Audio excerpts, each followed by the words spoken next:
I recently did a video on subtitles in Davinci Resolve, but I've got 3 additional tips for adding and modifying the subtitles, well, in Davinci Resolve. So anyway, welcome back to Creator Reality, my friend. I'm John, and 2 of these are viewer requests, and 1 is a little digging I did. So let's jump into Davinci Resolve, and I'll show you what I'm talking about.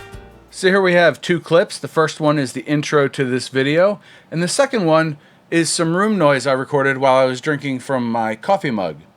Good times. But that causes a problem that we're going to do a workaround for. You see, if I come up to Timeline, AI Tools, Create Subtitles from Audio, leave everything as default, click Create, it'll initialize, analyze, and create the subtitles, but there's an issue with those. And if you notice, I went into this clip and I went into the audio tab of the inspector. If you don't see it, it's right here, Inspector, and I cranked the volume all the way up to get Resolve to do this.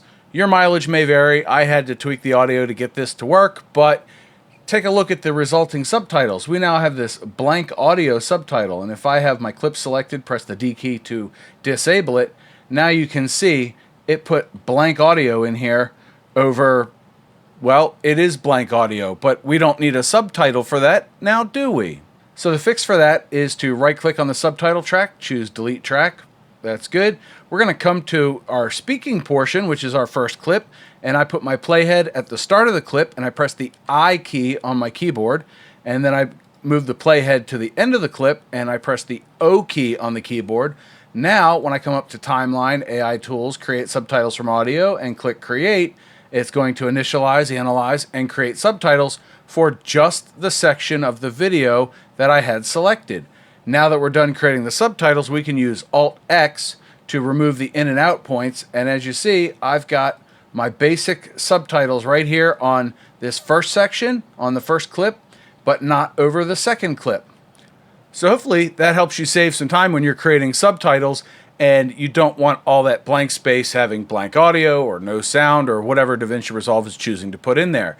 Now, you can go in and do the in and out points multiple times to create the subtitles for the track, and anytime you change something for one of the subtitles, remember, it's going to change it for the entire subtitle track, so you only have to make that change once. Moving on, we have question number 2, which is a combo question. A viewer wanted to know how to put a full background around all of the text of the subtitle and not just the word being highlighted. So we're going to be looking at animated subtitles, and they wanted to remove the drop shadow. So now that we have our subtitles created, I can show you how to do that. First, we need to change these basic subtitles into animated ones. So I've brought my playhead to the start of one, and I'm going to go into Effects. If you don't see it, click on Effects until you do. Expand Titles and Subtitles and click on Animated, and we have these 5 defaults, and I'm going to grab Statement and drag it right down to my subtitle track, and there it is. I can play through this and you can see that it's highlighting the words as I speak them. Well, we want to add the background and the drop shadow, so how do we do that? Well, with our subtitle track selected, we have Caption and Track. If you click on Track, we have a Fusion icon right here, so we can click Fusion and it'll bring us right into the Fusion page, and we have Macro Tool 1 as our input and Media Out 1 as our output. If you double click on Macro Tool 1, it expands the group box, and you see the same controls you do from the edit page. Clicking on Template, which by the way is basically how a Text Plus node shows up in Fusion from a lot of the built-in tools, just so you're familiar with it, we get a lot of different things that we can change. So I'm going to drag the font down to Impact, or change the font to Impact, bring the size up a little bit, and we've got all the same Text Plus controls. Well, if we go to Shading, you can see that 8 and 1 are highlighted. So I'll click on 1, it's white solid fill. Maybe we want to change that to yellow, okay. And then we can click on 8, which is going to be our drop shadow. So if you notice this word in right here, when I disable this, it removes the drop shadow. So we got rid of the drop shadow, but we want a background. There's a built-in element that'll help us with that. If we click on 2, red outline, enable it, well, now we have a red outline. And you can change the opacity, the blending, appearance. Sometimes when I come in here, it shows up as text, but you have text surround, so I can change the thickness on it, and you'll see that it gets thicker around the text.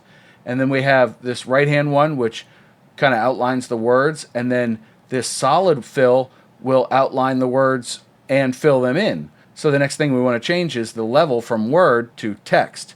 And now you'll see it change the appearance of this a little bit.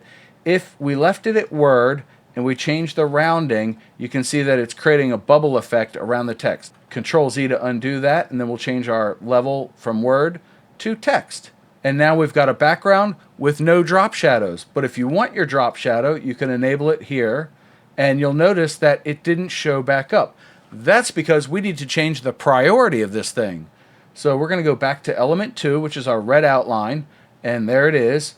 But we scroll down to position, and if it's not expanded, just click on the arrow to expand it. And by changing the priority, you can change what's visible. So this is changing the layering of this background so that it's either in front of the text, behind the text, but in front of the drop shadow, or behind all of that. So I'm going to change this to right about there, priority 0. Now, if I change this to a blue, you'll see something funny happen. See that red? We're now behind everything. So if I change the priority now, you can see that changing it just slightly puts it in front of that red outline. So you got to be careful with that one. And if you go far enough, just the text is visible. So you have basically static subtitles. But we'll bring it back to 0. You can now see that we have all the different colors in there. And now's a good time to bring up the digging that I did, because in my original video I said there's no way to do animated subtitle presets, except there is a workaround. And if you've watched my channel for any length of time, you might already guess this, but I'm going to show you anyway because it's more fun. If we right click on Macro Tool 1, come over to Settings, choose Save As, and click on it, it brings up this File Explorer window. Now, we're in Davinci Resolve Support Fusion Settings. If we come up to Fusion, scroll down, double click on Templates to go into Templates, we have an Edit folder. If you don't have an Edit folder, add it now. Inside Edit, we have titles in addition to effects, generators, and transitions. But we want to go into Titles. We'll double click that, and you'll see that I've got my neon flicker and my text explode settings. Now here's where things get a little bit interesting. I didn't know if this would work, but I did it before recording this, so boop the like button because I did my research.